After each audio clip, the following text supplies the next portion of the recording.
अब हम जिस तीसरे इंपॉर्टेंट एलिमेंट ऑफ डिज़ाइन की बात करेंगे वो है शेप। दोस्तों, शेप ग्राफिक डिज़ाइन में एक बहुत ही इंपॉर्टेंट विजुअल एलिमेंट की हैसियत रखता है। पिछले दो लेसन्स में मैंने आपको डॉट और लाइन के बारे में काफ़ी डिटेल में बताने की कोशिश की थी। दोस्तों, आपको ये जान के हैरत होगी कि डॉट और लाइन से शेप का बहुत ही करीबी और गहरा ताल्लुक है। पिछले लेसन्स में हमने ये देखा था कि डॉट्स से आपस में मिलकर लाइन क्रिएट होती है, और जिस तरह से डॉट्स आपस में मिलकर लाइन क्रिएट करते हैं, बिल्कुल इसी तरह से जब लाइंस आपस में कंबाइन होती हैं या मिलती हैं तो वो शेप्स को जन्म देती हैं।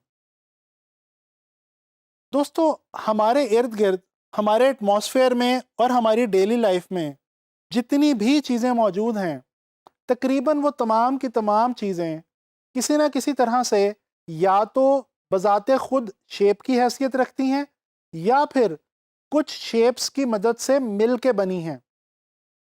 अगर हम शेप को डिफाइन करने की कोशिश करें तो जब एक्चुअल या इम्प्लाइड लाइंस आपस में कंबाइन होती हैं और किसी एरिया को सराउंड कर लेती हैं, यानी कि घेर लेती हैं, तो दोस्तों शेप क्रिएट हो जाती है। जैसा कि हमने लाइन को स्टडी करते हुए देखा कि लाइन 2 डायमेंशनल भी हुआ करती है और 3 डायमेंशनल भी हुआ करती है, बिल्कुल इसी तरह से शेप्स 2D भी हुआ करती हैं और 3D भी। 2D या 2 डायमेंशनल शेप्स वो शेप्स होती हैं जिनको पेपर पे हम ड्रॉ करके देखते हैं या किसी फ्लैट सरफेस के ऊपर ड्रॉ किया जाए या बनाया जाए। इसके बरक्स 3D या 3 डायमेंशनल शेप्स वो शेप्स हुआ करती हैं दोस्तों जिनको हम चारों अतराफ से देख सकते हैं और उनका हर तरफ से मुशाहिदा कर सकते हैं। मिसाल के तौर पे दरख्त, पौधे, जानवर, स्कल्पचर्स और हम खुद इंसान, ये तमाम 3D शेप्स ही हैं। दोस्तों, शेप्स को 3 तरीके से आम तौर पे हम पेपर पे ड्रॉ करते हैं। सबसे पहला तरीका तो ये है कि हम किसी भी शेप को जस्ट आउटलाइन या स्ट्रोक की सूरत में ड्रॉ कर सकते हैं। इसके अलावा हम किसी भी शेप को कोई भी कलर फिल करके भी ड्रॉ कर सकते हैं, और इसके अलावा हम शेप को नेगेटिव स्पेस की मदद से भी ड्रॉ कर सकते हैं या क्रिएट कर सकते हैं। दोस्तों, यहाँ पे ये जानना बहुत ज़रूरी है कि ग्राफिक डिज़ाइन के अंदर शेप्स की अफादियत क्या है या एप्लीकेशन क्या है। तो याद रखिए, शेप्स ग्राफिक डिज़ाइन के अंदर डिज़ाइन बनाते हुए आपके डिज़ाइन में डेकोरेशन के काम भी आ सकती हैं। इसके अलावा मटेरियल या कंटेंट ऐड करने या बढ़ाने का काम भी दे सकती हैं। सबसे बेहतरीन काम जो शेप्स हमारे डिज़ाइन में करती हैं वो ये कि ये देखने वाले के लिए इंटरेस्टिंग एलिमेंट का काम करती हैं और हमारे डिज़ाइंस के अंदर इंटरेस्ट लेवल को बूस्ट कर देती हैं। दोस्तों, इसके अलावा बाज़ औक़ात हम इन शेप्स को अपने डिज़ाइंस में सिंबल्स के तौर पे भी यूज़ करते हैं। अभी थोड़ा सा आगे चल के मैं आपको ये बताऊंगा कि कैसे। इसके अलावा हम शेप्स को टेक्सचर्स और पैटर्न्स बनाने के लिए भी काम में लाते हैं।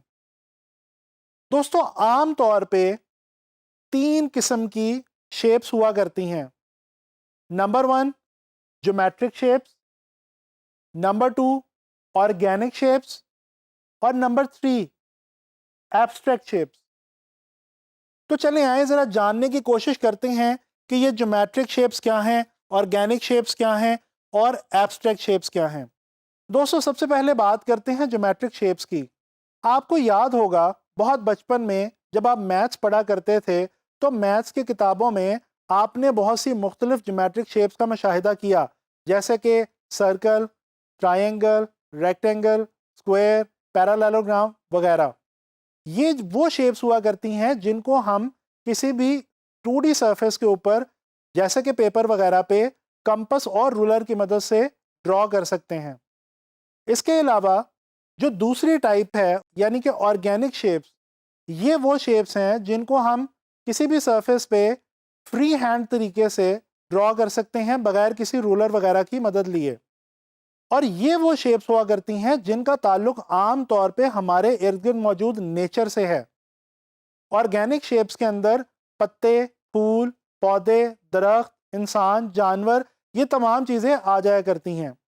इसके अलावा एक तीसरी बहुत अहम जो टाइप है वो है एब्स्ट्रैक्ट शेप्स। दोस्तों, ये जो तीसरी टाइप है ये पहली दो टाइप से मिलकर ही बना करती है, यानी कि ज्योमेट्रिक और ऑर्गेनिक शेप से मिलकर ही एब्स्ट्रैक्ट शेप्स बना करती हैं। लेकिन ये बाजुकात हमारे लिए बहुत काम आती हैं। जैसे कि अभी थोड़ी देर पहले मैंने आपको बताया कि शेप्स की मदद से हम सिंबलिज्म का काम भी लिया करते हैं। तो दोस्तों, मैं आपको एक मिसाल देता हूँ। आप लोगों ने कभी किसी भी जगह पे पब्लिक टॉयलेट्स तो यूज़ किए होंगे। उनके दरवाज़ों पे आपने लेडीज़ और जेंट्स के दो ये साइन देखे होंगे। दोस्तों, ये जो साइंस हैं ये डेफिनेटली शेप ही है और ये ज्योमेट्रिक और ऑर्गेनिक शेप से मिलकर बनी है। लेकिन ये एब्स्ट्रैक्ट शेप है और ये एक सिंबल के तौर पे यूज़ की जाती है। अगर इससे मज़ीद आगे बढ़ के हम शेप्स के विजुअल मीनिंग के बारे में बात करें तो दोस्तों, ये बहुत ही मज़े की बात है कि तमाम शेप्स जो हमारे इर्द गिर्द मौजूद हैं उनकी डिज़ाइन और विजुअल के हवाले से ख़ास अफादियत है और हर शेप का विजुअल डिज़ाइन के अंदर कुछ ख़ास मीनिंग हुआ करता है।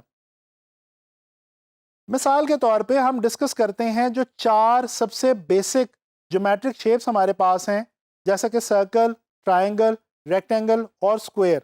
जानने की कोशिश करते हैं कि इन चारों शेप्स की विजुअल डिज़ाइन के लिए क्या एप्लीकेशन हो सकती है या क्या विजुअल मीनिंग हो सकता है। दोस्तों, सबसे पहले बात करते हैं सर्कल की। मेरा आप लोगों से एक सवाल है, क्या आप लोगों ने कभी सोचा है कि क्रिकेट और फुटबॉल में यूज होने वाली बॉल हमेशा राउंड ही क्यों हुआ करती है? या गाड़ियों और बाइक्स में यूज होने वाले व्हील्स यानी कि टायर्स वो भी हमेशा राउंड ही क्यों हुआ करते हैं? जी जनाब, इसका मकसद ये है कि राउंड चीज मूवमेंट या मोशन के काम आती है, इसीलिए ये तमाम चीजें हमेशा राउंड बनाई जाती हैं।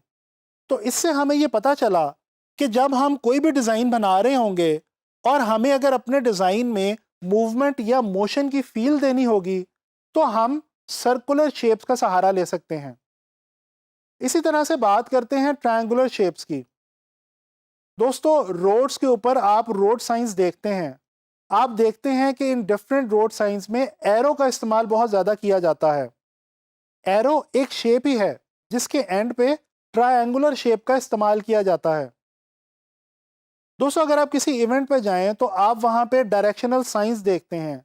ये डायरेक्शनल साइंस भी एरो की मदद से ही आपको किसी खास लोकेशन की तरफ डायरेक्ट करने का काम करते हैं। इनके अंदर भी ट्रायंगल का इस्तेमाल किया जाता है। तो अब ज़रा सोच के बताइए कि इस एग्जाम्पल के कॉन्टेक्स्ट में ट्रायंगल जो शेप है इसका क्या विजुअल मीनिंग हुआ? जी बिल्कुल सही। ट्रायंगल की जो शेप है ये डायरेक्शन देने के काम आती है। लिहाजा हमें पता चला कि अगर हमें डिज़ाइन बनाते हुए अपने डिज़ाइन के अंदर डायरेक्शन की सेंस देनी हो तो हम ट्रायंगुलर शेप्स का सहारा ले सकते हैं। चलें बात करते हैं एक ऐसी चीज़ की जिसका इस्तेमाल आप रोज़ाना उस वक्त करते हैं जब आप घर से बाहर निकलते हैं।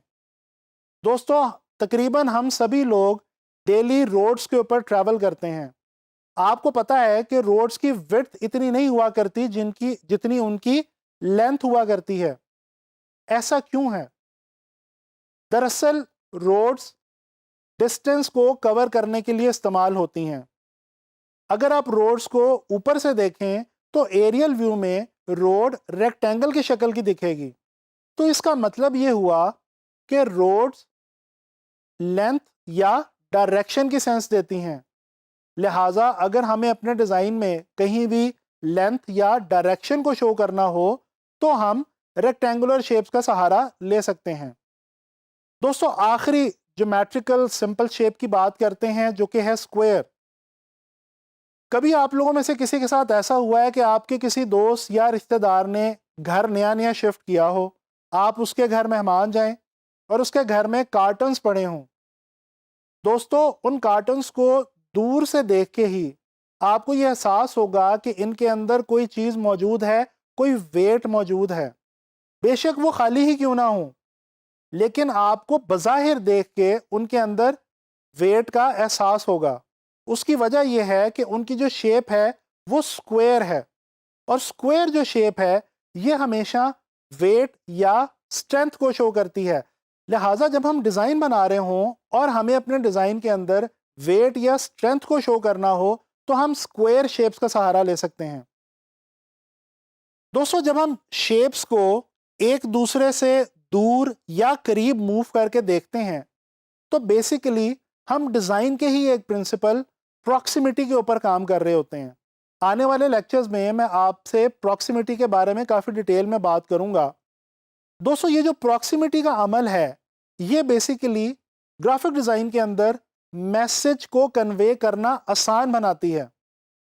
बेसिकली जब हम शेप्स को दूर या नज़दीक करते हैं तो उनके बीच में आपस में एक रिलेशन क्रिएट होता है।